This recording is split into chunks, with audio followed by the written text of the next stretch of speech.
Assalamualaikum warahmatullahi wabarakatuh. Alhamdulillahi rabbil alamin. Wabihi nasta'inu ala umuri dunya waddin. Assalatu wassalamu ala ashrafil anbiya wal mursalin imamil muttaqin Sayyidina wa habibina wa syafi'ina wa qurrati a'yunina wa maulana Muhammadin wa ala alihi wa sahbihi wa man nasarahu ila yaumiddin, amma ba'd. Subhanaka la ilma lana illa ma 'allamtana innaka antal alimul hakim. Rabbi shrah li sadri wa yassir li amri wahlul 'uqdatam min lisani yafqahu qawli. Pada bapak-bapak dan saudara-saudara hadirin jamaah Majelis Ta'lim malam Sabtu Masjid Jami Al-Ikhlas bersama ketua dan segenap pengurus DKM, ketua dan pengurus Majelis Ta'lim, pengurus lingkungan, yang insya Allah kita semua senantiasa dimuliakan dan diberkahi oleh Allah Subhanahu wa Ta'ala. Mari sama-sama kita baca Ummul Quran Suratul Fatihah untuk mengawali dan membuka pengajian kita pada malam hari ini. Mudah-mudahan dengan mukjizat, karamah dan barakah daripada surah Al-Fatihah, Allah senantiasa berikan kepada kita dan keluarga kita, sahabat-sahabat kita, iman Islam, ihsan yang kuat, ilmu-ilmu yang manfaat, sehat afiat, panjang umur dalam taat, dimudahkan segala urusan kita dunia dan akhirat.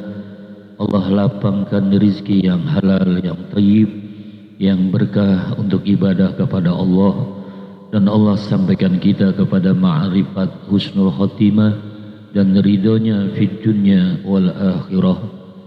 Sekaligus Fatihah ini juga kita tujukan untuk arwah almarhum dan almarhumah, orang-orang tua kita, keluarga, sanak famili, para guru, para alim ulama, para asatidz, dan para sholihin yang telah pulang ke rahmatullah. Wabil khusus kepada orang-orang yang telah berjuang menginfakkan harta, tenaga dan pikirannya untuk Masjid Jami Al-Ikhlas ini. Wabil khusus Al-Mukarram Bapak Haji Asfirdaini Taras sebagai al-wakif atau yang mewakafkan tanahnya untuk masjid ini. Mudah-mudahan semuanya semapan limpah rahmat dan maghfirah, diluaskan alam kubur mereka dan dijadikan kubur mereka raudhah min riyadil jannah, dan pada Bapak Haji Asfirdaini Taras diberikan sehat wa'afiyah dan kekuatan lahir dan batin. Ilahi ta'ala bidilkannya ila hadratin Nabi Muhammadin sallallahu alaihi wa alihi wasallam wa alihi washabihi wa azwajihi wa dhurriyyatihi radhiyallahu anhum ila jami'il anbiya wal mursalin wal malaikatil muqarrabin wal awliya'il arifin al muhaqqiqin wal ulama'il amilin wasyuhada'i was salihin, khususan ila hadratis sultan awliya Syekh Abil Hasan As-Sazili, wila hadrati Sultan Awliya Syekh Muhyiddin Abdul Qadir Jilani, wila hadrati Sultan Awliya Syekh Bahauddin Naqsyabandi, wila hadrati Syekh Raden Abdul Razak At-Tarmasi wala Syekh Abdul Salam, wila hadrati Syekh Hudur bin Hasan, wila hadrati Syekh Mbah Penjalu, wila hadrati Syekh Romo Kiai Mustaqim bin Husain, wila hadrati Syekh Romo Kiai Abdul Jalil Mustaqim, wila hadrati Syekh Hasbullah Al-Marzuki, wila hadrati Syekh Haji Mahfuz Syafi'i, wa ila hadrati Syekh Salahuddin Al-Ayyubi bin Kiai Abdul Jalil Mustaqim, wa usulihim wa furihim masyayihim wa talamizihim wa zawjatihim wa man intasaba ilaihim qaddasallahu asrarahum, wa ila jami' arwahi abaina wa ummahatina jadajina wa jaddatina amamina wa ammatina wa akhwalina wa akhwalatina wa liman haqqun alina masyayihina muallimina wa asatizatina wa ila jami'il muslimin wal muslimat wal mu'minin wal mu'minat al-ahya'i minhum wal amwat syai'un lillahi lana wa lahumul fatihah. أعوذ بالله من الشيطان الرجيم بسم الله الرحمن الرحيم الحمد لله رب العالمين الرحمن الرحيم مالك يوم الدين إياك نعبد وإياك نستعين اهدنا الصراط المستقيم صراط الذين أنعمت عليهم غير المغضوب عليهم ولا الضالين رب اغفر لنا ولوالدينا آمين. قال بسم الله الرحمن الرحيم سيد الاستغفار أيقول العبد اللهم أنت ربي لا إله إلا أنت خلقتني وأنا عبدك وأنا على عهدك ووعدك ما استطعت أعوذ بك من شر ما صنعت أبوء لك بنعمتك علي وأبوك بذنبي فاغفر لي فإنه لا يغفر الذنوب إلا أنت رواه البخاري. Sayyidul Istighfar ini adalah Sayyidul Istighfar, Sayyidnya Istighfar, dedengkotnya Pak, dedengkotnya Istighfar atau panglimanya Istighfar. Ayyaqulal abdu, di mana seorang hamba mengucapkan Allahumma, ya Allah, anta rabbi, engkau adalah Tuhanku. La ilaha illa anta, tidak ada Tuhan kecuali engkau. Khalaqtani, engkau yang telah menciptakan aku. Wa ana abduka, dan aku ini adalah hambamu. Wa ana ala ahdika, dan aku berada di atas ikatanmu. Wa wa'dika, dan perjanjian kepadamu. Mastata'tu, aku tidak mampu, aku tidak kuat. A'udzubika min syarri ma sonatu, aku berlindung kepadamu dari keburukan apa yang aku kerjakan. Abu'u laka binikmatika alayya, aku akan selalu berharap atau menghadap kepadamu dengan nikmat yang kau berikan kepadaku. Wa abu'u bizambi, dan aku menghadap kepadamu dengan dosaku. Faghfirli, maka ampunilah aku. Fa innahu la yaghfiruz dzunub, maka sesungguhnya tidak ada yang bisa mengampuni dosa illa anta, kecuali engkau ya Allah. Rawahul Bukhari, hadis ini diriwayatkan oleh Imam Bukhari rahmatullah alaih. Mudah-mudahan Allah senantiasa merahmati beliau. Bapak-bapak dan saudara-saudara hadirin jamaah ta'lim yang dimuliakan Allah, kajian kita masih membahas seputar istighfar ya.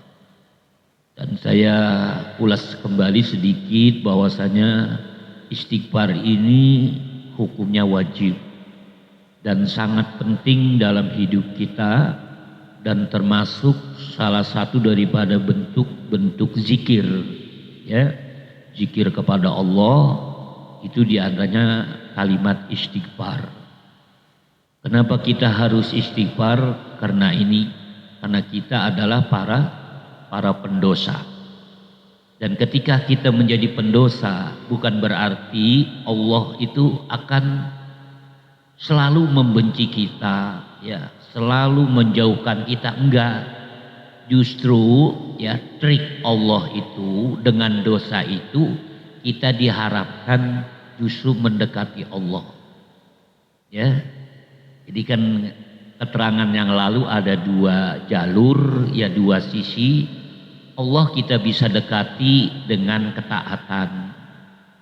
Allah pun bisa kita dekati dengan dosa kita, dengan maksiat kita. Cuma kan masing-masing biar gak salah paham ya, ada catatan tersendirinya. Ketika kita bertaqarrub mendekati Allah dengan taat, taatnya jangan apa? Jangan ria, ya, jangan ujub, jangan sombong, mentang-mentang orang taat, udah taat jadi sombong, ya nggak bisa deketin Allah. Jadi jangan ria, jangan kibir, sombong, jangan ujub, jangan bangga dengan ketaatan kita, dengan ibadah kita, dengan amal soleh kita. Dan kemudian juga dalam ketaatan itu, dalam sisi yang lain, jangan kita punya iri hati, jangan kita punya kedengkian kepada orang, Pak. Karena efeknya nanti pahala taat kita hancur. Itu. Jadi kita beribadah berpuluh-puluh tahun, tapi sama saudara, sama teman, sama tetangga masih iri hati aja, masih dengki aja, jangan buang itu sejauh-jauhnya. Nah, jadi kalau bersih dari itu ketaatan kita, maka kita didekatkan oleh Allah, menjadi dekat dengan Allah. Tuh, ya, itu jalur taat. Jalur maksiat kita bisa deketin Allah ya dengan cara kita menyesali ya, menyesali mengakui dosa yang kita kerjain ya. Kemudian kita berjanji tidak akan mengulangi lagi dan nyatakan di hadapan Allah, ya Allah saya ini hina, saya kotor, saya lemah, saya bodoh, saya fakir. Ungkapin dengan perasaan hati, Pak. Yang nggak harus diucapin, ya. Jadi dikondisiin batin kita, hati kita bahwa di alam jagat raya ini yang paling hina, yang paling rendah, akulah ya Allah. Jangan sampai kita melihat orang lain itu rendah di bawah kita, jangan. Ya.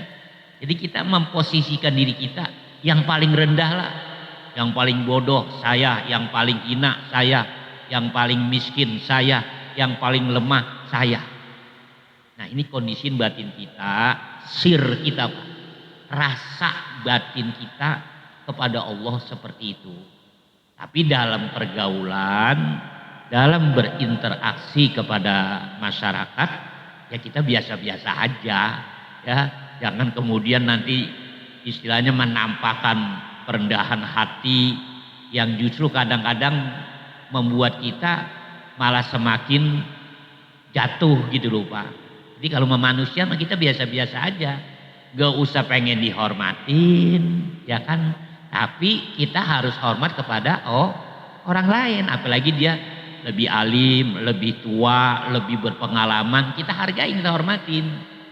Cuman untuk diri kita jangan ngarep pengen dihormatin, ya kan?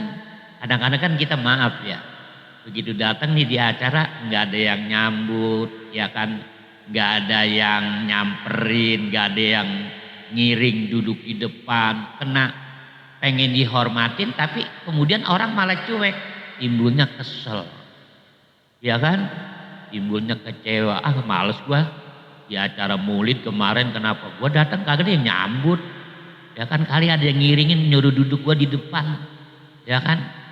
Nah, itu timbulnya kecewa. Nggak usah, Pak. Ya, kita mau nyampe mau disambut ya silahkan, kagak juga ngapa-ngapa. Saya pernah acara tuh di RW 6 di pojokan sana disambut pakai hadroh. Saya melecir. Iya, saya jalan terburu-buru aja udah saya menghindar gitu, Pak. Agak enak malah. Terlalu dihormatin, terlalu ditajim itu malah nggak enak.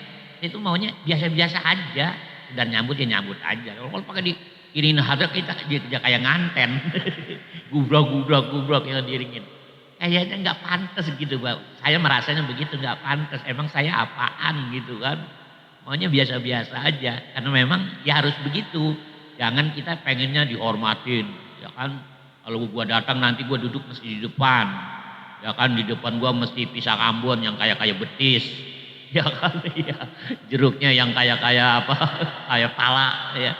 Pengen dihormati, nggak usah, ya kan.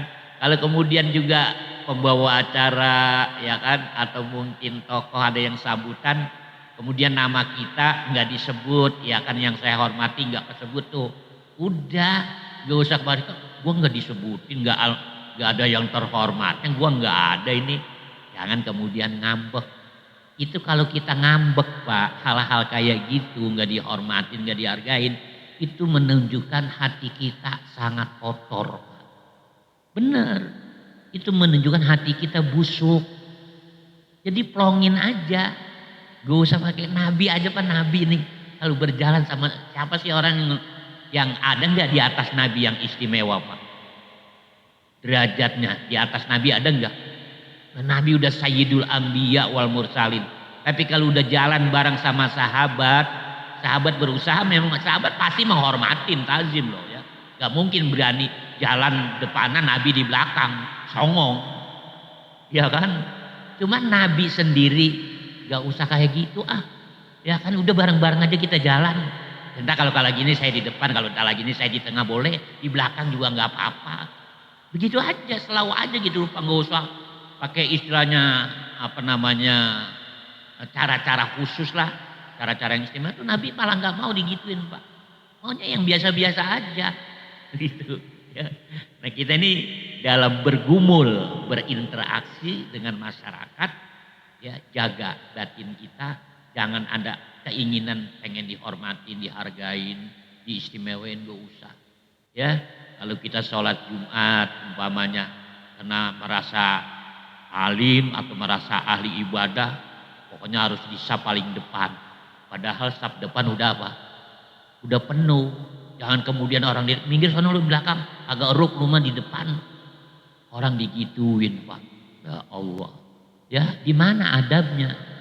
Orang lain yang udah penuh, yang menurut dia mungkin gak pantas, dia suruh minggir sini. Ini tempat gua biasa di depan ini, staf gua paling depan. Lu mah kagak uruk di saf paling depan, lu sono aja pojokan belakang no. Ya Allah, itu justru kayak begitu Pak, kita jatuh dalam pandangan Allah. Kenapa ngerendahin orang? Lagi juga bikin kisruh. Ya kan kalau orangnya nerima disuruh mundur, kalau kagak dibangun tulak pinggang, bagaimana coba dah? Ujung-ujungnya kita dikatot dia. Ya kan namanya orang makan macam-macam wataknya.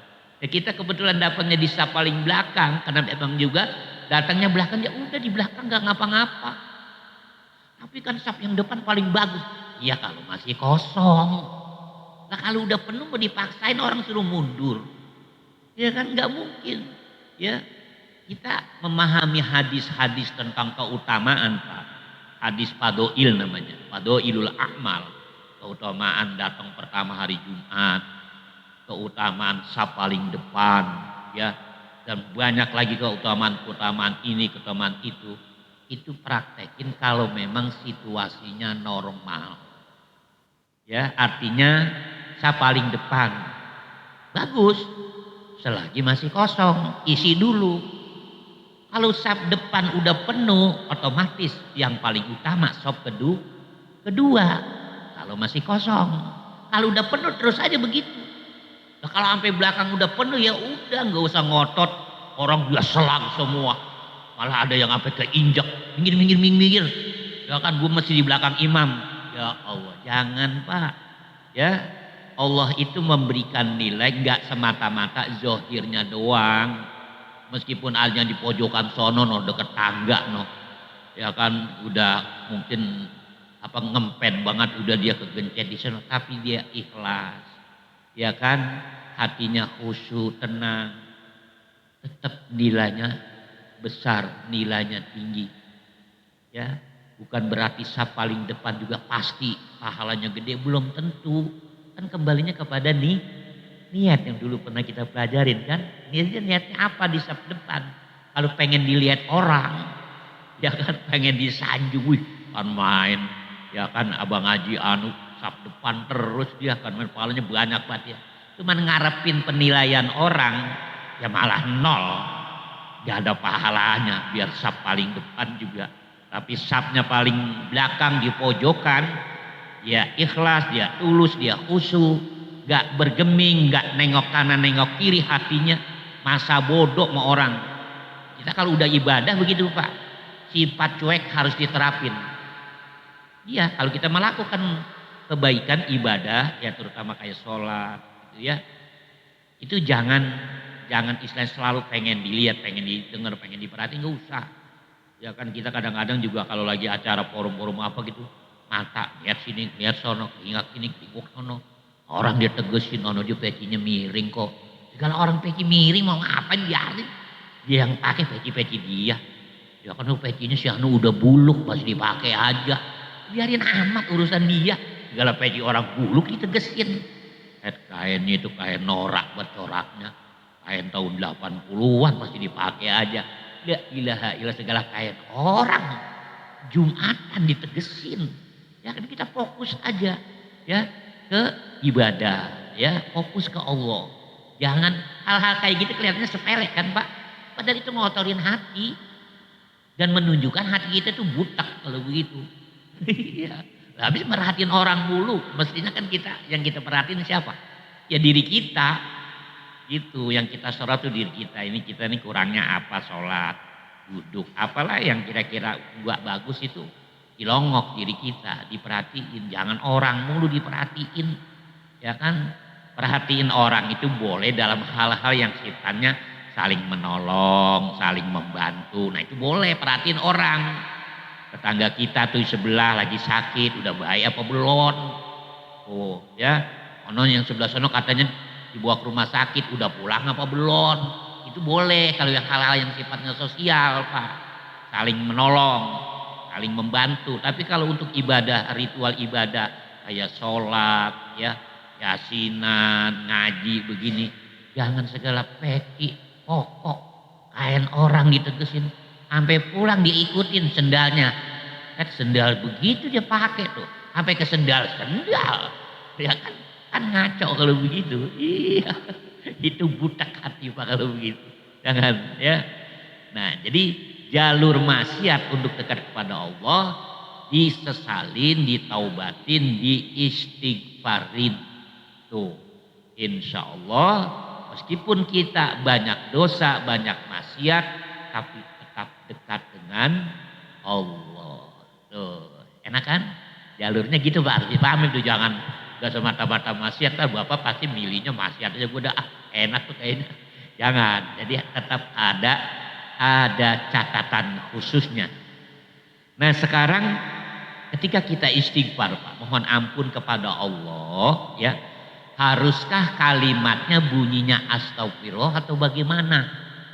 Nah, jadi terkait dengan minta ampun atau mohon ampun kepada Allah, pada dasarnya kalimat itu bentuknya boleh bentuk kalimat apa saja Pak.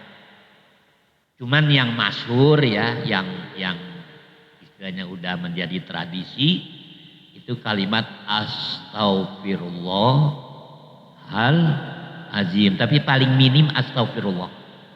Itu yang masyhur, di mana-mana orang biasanya ya itu astagfirullah.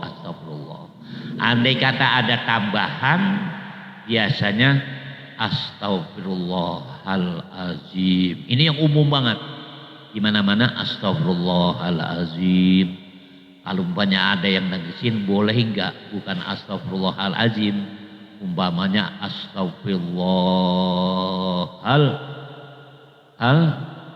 ar-rahim, ar-rahman, boleh pakai sifat-sifat atau asmaul husna yang lain. Cuman ketika kita lainin kan otomatis berbeda dengan yang umum.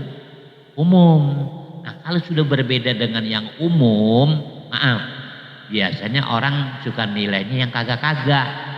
Kenapa? Karena nggak umum. Itu kok istighfarnya kayak gitu dia. Orang-orang astagfirullahaladzim, dia astagfirullah ar-rahman ar-rahim. Siapa tuh gurunya? Nah gitu dah. Siapa yang ngajarin? Majelis taklim mana itu? Nah kadang-kadang berkembang lagi tuh Pak. Makin ya mengarah kepada itu makanya alirannya beda itu.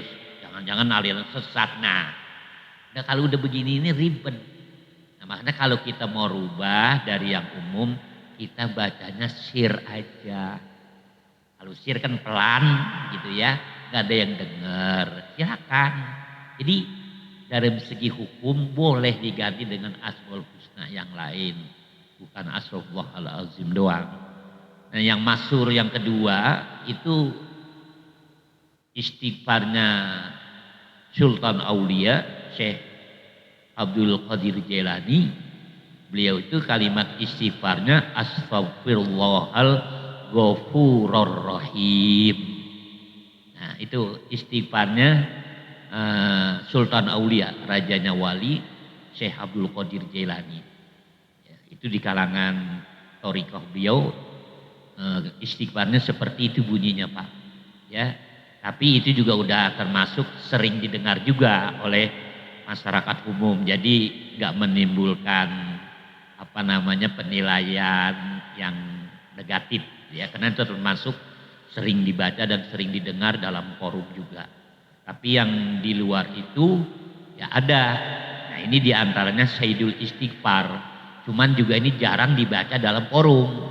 Biasanya orang baca dalam ya sifatnya individu Pak. Ya pribadi dia baca istighfar ya sendirian itu dibaca. Ini Sayyidul Istighfar namanya nih. Hadis ini Sayyidul Istighfar ini hadisnya diriwayatkan oleh Imam Bukhari. Jadi hadisnya sahih. Cuman memang agak panjang ya. Kalau mau dibaca silakan. Kenapa disebut Sayyidul Istighfar? Sayyidul Istighfar ini kan artinya Sayyid itu kan junjungan, pimpinan. Ya kalau bahasa kita dedengkot dah. Ya, dedengkotnya istighfar, Pak. Kenapa disebut Sayyidul Istighfar? Karena kalimat-kalimatnya berisi bentuk penghambaan kita kepada Allah. Ya. Jadi Allah itu senang kalau kita itu menunjukkan kehambaan. Apa sih sifat-sifat kehambaan itu? Jadi begini Pak, dalam diri kita itu ada sifat-sifat rububiyah dan ada sifat-sifat ubudiyah. Kalau sifat ubudiyah nempel di hati kita itu bagus. Apa diantaranya? Itu tadi yang saya bilang rendah, hina, fakir, bodoh, kotor, menjijikan, itu hamba. Merunduk, merendah, itu hamba namanya. Ya, kalau sifat rububiyah, ini yang gak disukai. Sombong, merasa paling hebat. Kenapa? Karena memang agak ada. Kita sombong banyak karena kekayaan gitu kan. Kayaannya di mana kita? Coba dah. Ya, letak kekayaan kita di mana? Wah, tanah saya ribuan hektar. Ya, di setiap pelosok kampung banyak tanah saya. Rumah saya, villa, hotel saya punya. Itu nanti dibawa mati enggak? Enggak kan? Terus juga enggak usah mati, kita hidup aja. Tanah yang sekian ribu hektar itu yang kita injek, yang kita pakai dan yang kita tidurin berapa meter? Semua? Enggak kan? Iya. Kita punya baju berapa setel? Emang kita pakai semua? Yang kita pakai itu yang punya kita, yang enggak pakai agak, bukan punya kita berarti. Jadi akhirnya yang punya kita itu yang kita pakai, yang kita gunain. Tanah ribuan hektar yang kita pakai cuma berapa meter? Berarti yang kita pakai itu punya kita. Nah, bahasa punya kita pun kalau ditelusurin ternyata juga bukan punya kita. Punya siapa? Punya siapa? Punya Allah. Walillahi ma fis samawati wa ma fil ardh. Milik Allah. Apa aja yang ada di langit, apa aja yang ada di bumi, itu milik Allah, bukan milik kita. Termasuk kita sendiri milik siapa? Milik Allah. Badan kita milik siapa? Milik Allah. Ya, batin kita, jiwa, ruh kita milik, semuanya milik Allah. Kita nggak punya apa-apa. Kok kemudian sombong merasa punya segalanya? Tuh, itu yang bikin Allah marah. Jabatan, apa sih jabatan? Cuman gitu-gitu doang dan ada batas waktu, ada periode. Dimana pada satu saat pasti jabatan itu akan kita lepas. Bahkan kadang-kadang belum mencapai akhir periode, jabatan udah lepas. Kenapa? Rakyat udah gak pada cocok. Rakyat udah gak demen. Hanya diturunin rame-rame. Ya kan? Nah, bisa terjadi? Bisa. Soeharto turun. Ya kan? Nah, iya.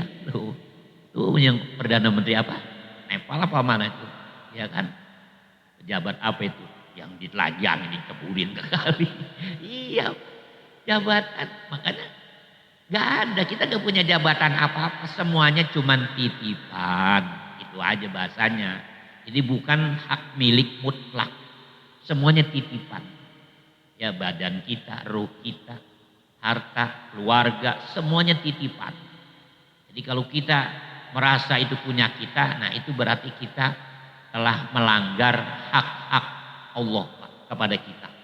Ini harus kita jaga, kita pahami. Hal-hal kayak gini kan kita belingsakan Pak, berantakan karena memang nggak paham, nggak ngerti ya siapa kita, siapa Allah. Itu harus kita pahamin. Salah satu kita ngaji itu targetnya itu Pak, biar kita tahu, kenal siapa kita, siapa Allah. Itu sangat penting loh Pak. Kalau ini enggak kita pelajarin, kita gajiin, hidup kita, ibadah kita, amal soleh kita, semuanya berantakan Pak. Gak bakalan bisa rapi hidup kita. Iya, baik dunia maupun akhirat. Kenapa? Karena nggak ngerti, nggak paham.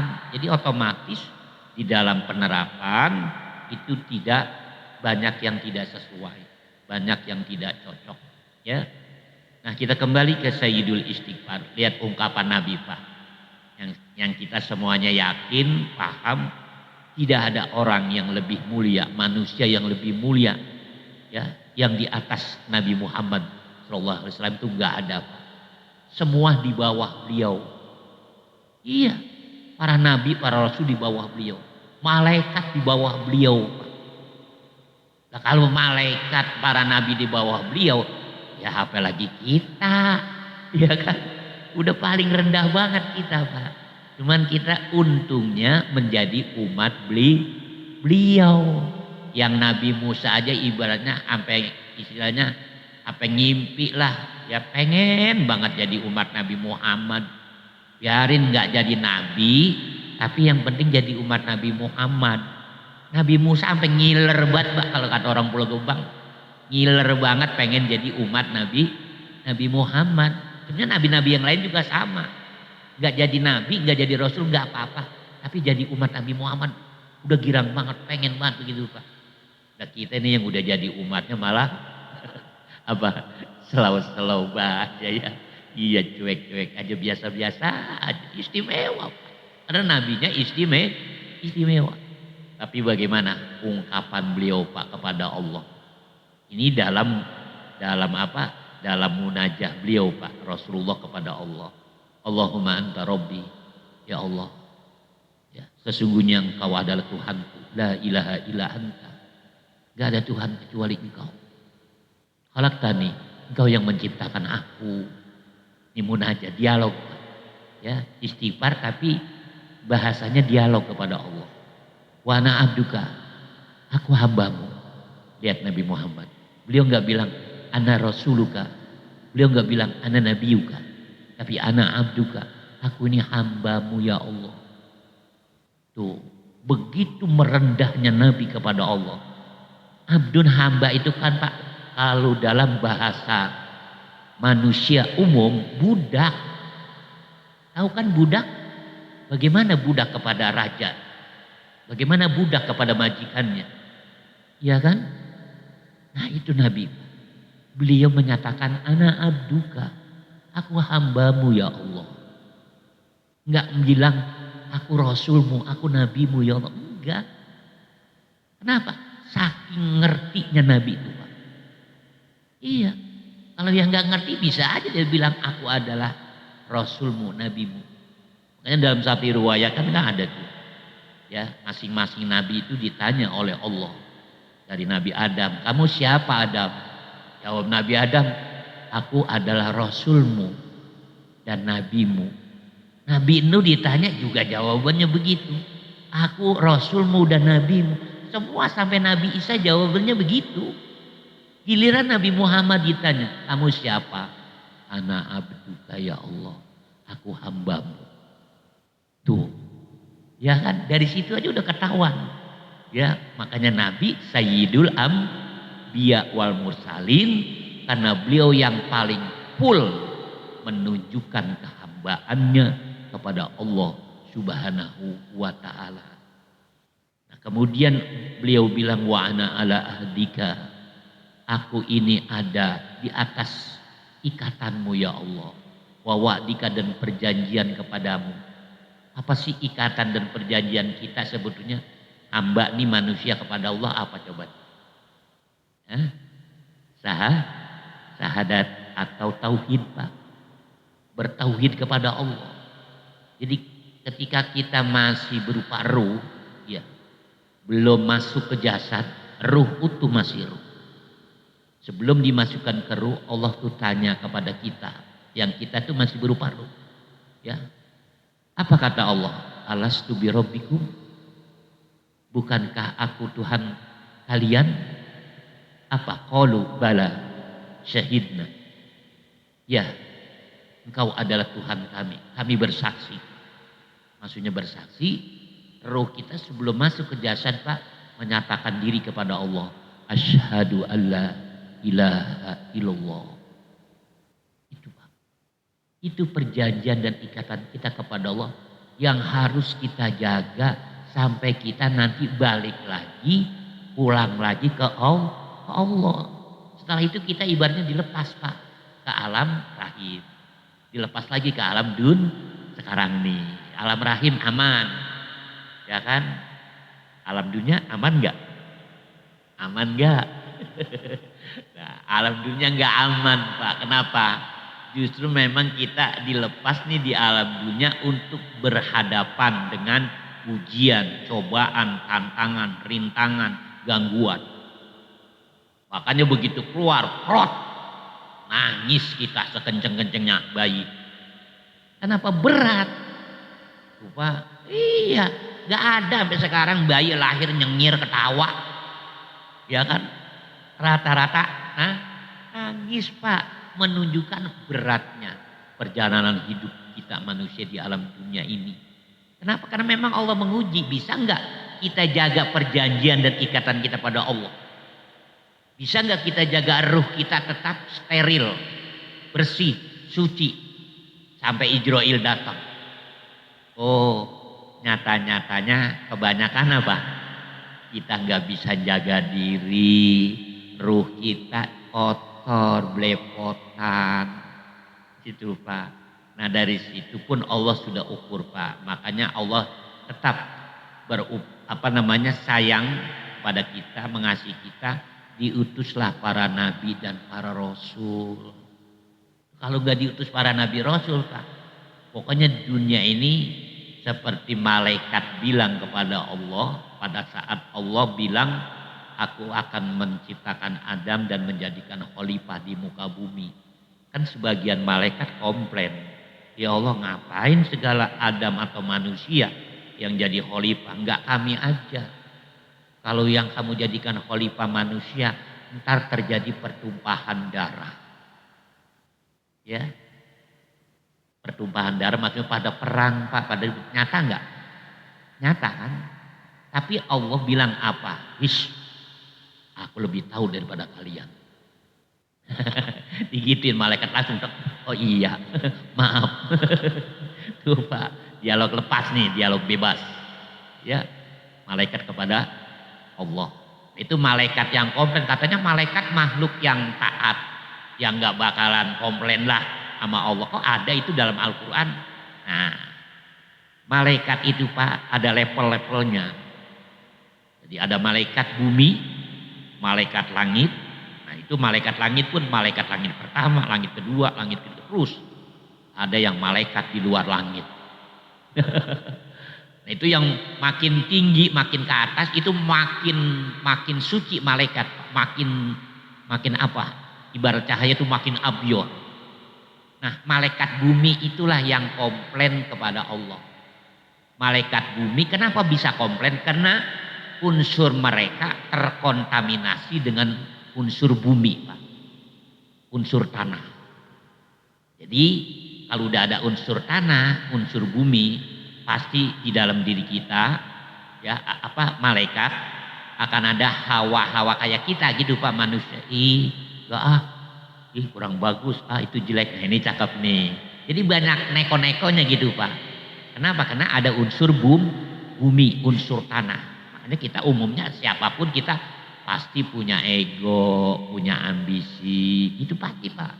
Cuman tergantung bisa nggak ngendaliinnya gitu doang. Semua orang punya ambisi Pak. Pengen ini, pengen itu, harus bisa ini, bisa itu.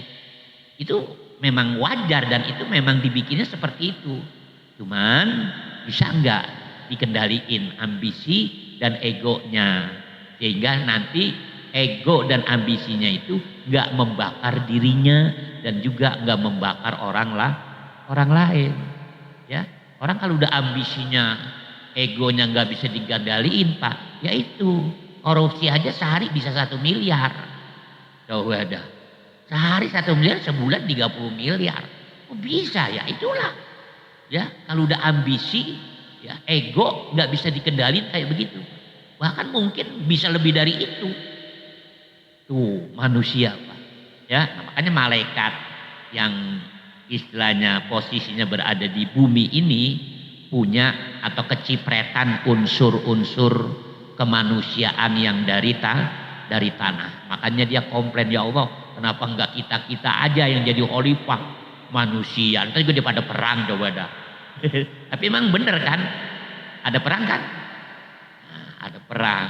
Tapi Allah utus para nabi, para rasul, meskipun terjadi pertumpahan darah, tapi tidak total. Gitu loh, cuman ngeblok doang. Cuman kalau seandainya nabi rasul nggak diturunin Pak, pokoknya tiap hari perang. Di mana aja perang. Salah sedikit perang, ribut sedikit perang, begitu aja. Jadi nggak ada aman-amannya, kita hidup perang terus. Ya, perang nggak harus antar negara, mungkin perang suami istri, ya perang anak sama orang tua, perang antar tetangga, perang antar warga, ribut terus. Begitu. Ya makanya alhamdulillah Allah turunkan para nabi, para rasul untuk memberikan petunjuk. Bagaimana mengisi dan menjalani kehidupan ini biar enak, biar tenang, biar tentram. Meskipun di sekeliling kita itu ada ada setan. Iya, tapi karena kita ngikutin petunjuk Allah, kita selamat dari godaan setan, baik setan manusia maupun setan apa? Setan jin. Oh, ada 2 setan, iya. Minal jinnati wan nas. Tuh dalilnya, setan ada 2 macam. Setan jin, setan manusia. Mana yang paling bahaya? Manusia apa jin? Manusia Pak. Iya, kalau jin itu kita zikir, kita sholawat, atau kita baca ayat-ayat tertentu, dia bisa menjauh sebagian. Ya, bahkan ada yang belecir dah, malah ada yang kebakar. Kalau setan manusia, kira-kira bisa nggak kita bacain ayat kursi? Sini lu, sini. Ya sini duduk, kita bacain ayat kursi lah. Yang ada kita dikemplang sama dia. Emang gua membedi, lu bacain ayat kursi. Emang gua kuntilanak, ya kan? Gak terima Pak. Iya. Apalagi setan jenis manusianya orang yang paling dekat dengan kita atau orang yang kita sayangin. Ini dalam Al-Quran kan banyak penegasan keluarga kamu atau istri kamu atau anak kamu itu bisa jadi adalah musuh-musuh kalian. Tuh, itu kalau udah yang setan bini kita kan ribet urusannya. Ya kan kita antepin makin jadi setannya. Ya kan? Lah kita omelin, kita peringatin, yang ada jadi ribut kan, mau nggak mau berantem, pecah urusannya. Begitu juga kalau jatuhnya setan di anak kita, ya dilema lagi kan, kita mau apain, kita mau pentungin anak kita mau biarin dia terus-terusan ngelawan kita, ya kan? Apalagi sekarang banyak banget dilemanya kan, nanganin anak. Kita kasih HP, ya main HP terus, ya kan? Memang anteng kagak berisik, ya kan? Kalau dia main HP, gitu kan? Nah kita ambil HP ini kita nggak kasih. Ya begitu, rame terus pokoknya. Marah-marah, dia nangis lah, dia apa. Ya kan, ya kalau yang masih kecil-kecil kan dia nangis, apa dia banting. Kadang-kadang kan orang tua kita juga nggak mau pusing, ya kan. Ah daripada gue puyeng, udah gue beliin aja HP dulu tuh. Mau main sampai jam berapa kek. yang penting jangan berisik, mau tidur, kan begitu. Ya, jadi dilema gitu Pak. Nah ini kan istilahnya bahasanya kalau udah setan itu jatuhnya di keluarga kita. Jadi ribet penanganannya. Ya, terus bagaimana dong? Ya udah Pak, pasrah sama Allah, tawakal, sabar, bacain Fatihah itu anak atau bini kita, seringin bacain Fatihah. Biarkan Allah yang akan apa? Ya istilahnya didaur ulang lagi dah gitu ya. Dirubah nanti hatinya disentuh oleh Allah gitu aja. Coba memang ya zaman sekarang itu memang diantara kita nih ya tugas berat kita orang tua nanganin anak-anak kita. Karena dilemanya kayak begitu. Jadi dikasih HP begitu. Kagak ingat makan, boro-boro pakai ngaji apa kan kagak ingat tidur. Ya kan makan aja tidur, berak kagak udah Pak. HP aja. Kita cabut berisik. Ya kan kadang-kadang ya gitu, ngamuk-ngamuk, marah-marah, kita juga jadi puyeng kan. Udah ke Allah aja gitu ya. Lari ke Allah, fafirru ilallah. Kan Al-Qur'annya bilang, udah lari aja ke Allah. Mau kemana? Ya kan memang Allah yang ngatur, Allah yang nentuin ya kan. Kita kembali kepada yang maha ngatur. Ya, apakah itu bisa berubah? Ya Allah punya kehendak dan punya kekuasaan. Yang penting kita jalurnya yang benar. Itu aja. Nanganin anak kita jalurnya yang benar, jangan sampai jalur-jalur yang ya timbulnya kekerasan kepada anak juga jangan. Lagi sekarang ada pasal-pasalnya ya kan, meskipun bapaknya ya kan tuh bocah digampar, bisa-bisa polsek. Ya kan lo anak saya, meskipun anak saya yang bikin. Ya tetap aja karena nggak boleh melakukan penganiayaan. Nah, itu Pak ya. Kemudian Nabi bilang mas tato tuh aku nggak kuat, aku nggak bisa. Tuh, Pak, Allah itu kalau kita ngomong nggak kuat nggak bisa itu Allah malah seneng. Artinya ketika kita merasa tengapin nggak kuat, dikuatin oleh Allah.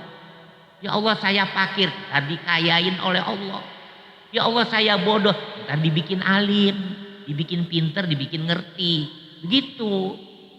Maksudnya itu begitu. Jadi ketika kita merendah, justru diangkat, ditinggiin oleh Allah.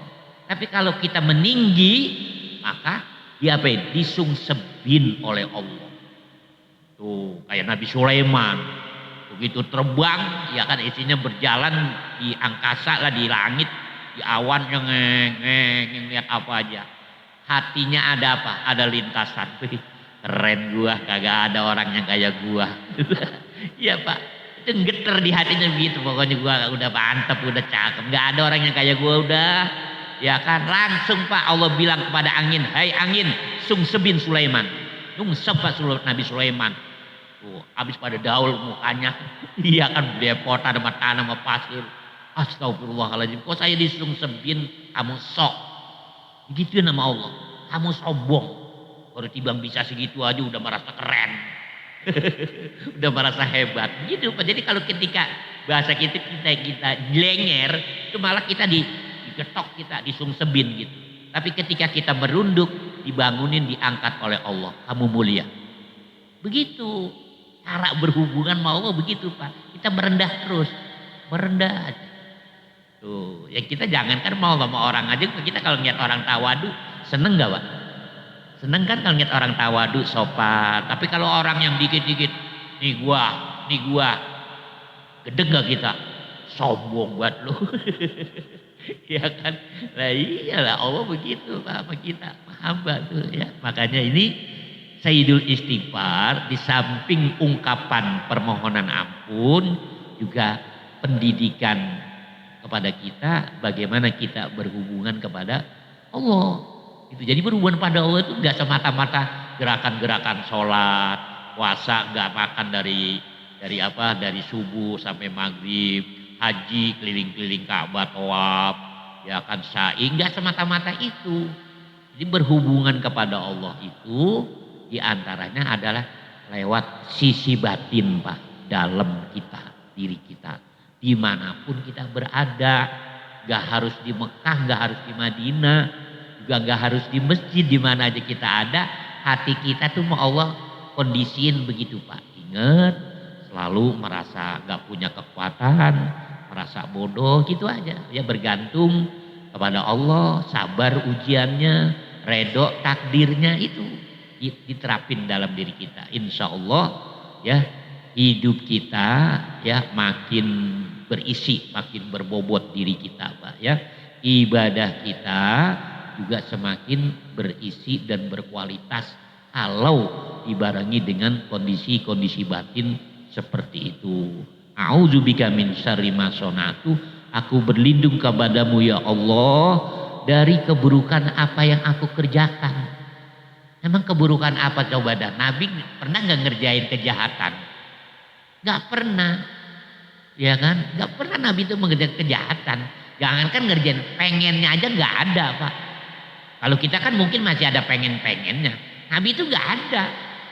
Ya, tapi beliau bilangnya apa? Aku berlindung kepadamu ya Allah dari apa keburukan yang aku kerjain. Jadi nggak punya dosa tapi merasa berdosa. Itu Nabi Pak. Nah kita banyak dosa merasa, nah kebalik lagi aja. Banyak dosa malah merasa nggak punya dosa. Jadi kita nyungsang mulu ya, kebalik mulu. Ya, tapi biarin Pak, kita belajar, kita ngaji ini begini, ya insya Allah kita akan paham, ngerti dikit-dikit ya. Ya kita proses diri kita biar lebih rapih, biar makin keren dalam pandangan Allah, tapi nggak usah merasa keren. Itu biarkan aja Allah yang menilai kita. Jangan kita yang menilai. Kalau kita yang menilai masih jauh banget Pak, udah ngaku-ngaku keren. Padahal lepotan. Ya, gitu. Ya, nanti kita sambung ya Pak ya. Waktunya sudah habis insya Allah. Mudah-mudahan Allah berikan kepahaman kepada kita. Yang kita hajiin menjadi ilmu nafi, ilmu yang manfaat. Lillahi ta'ala al-Fatihah. A'udzubillahi minasyaitonirrajim. Bismillahirrahmanirrahim. Alhamdulillahi rabbil alamin arrahmanirrahim. Maliki yaumiddin. Iyyaka na'budu wa iyyaka nasta'in. Shiratal mustaqim. صراط الذين أنعمت عليهم غير المغضوب عليهم ولا الضالين إلا الكريم أنت الكريم يا مجيب السائلين بسم الله الرحمن الرحيم الحمد لله رب العالمين اللهم صل على سيدنا محمد وعلى آل سيدنا محمد ربنا زدنا علما نافعا وارزقنا فهما كاملا ربنا آتنا في الدنيا حسنة في الآخرة حسنة وقنا عذاب النار وصلى الله على سيدنا محمد وعلى آله وصحبه وسلم والحمد لله رب العالمين. السلام عليكم warahmatullahi wabarakatuh.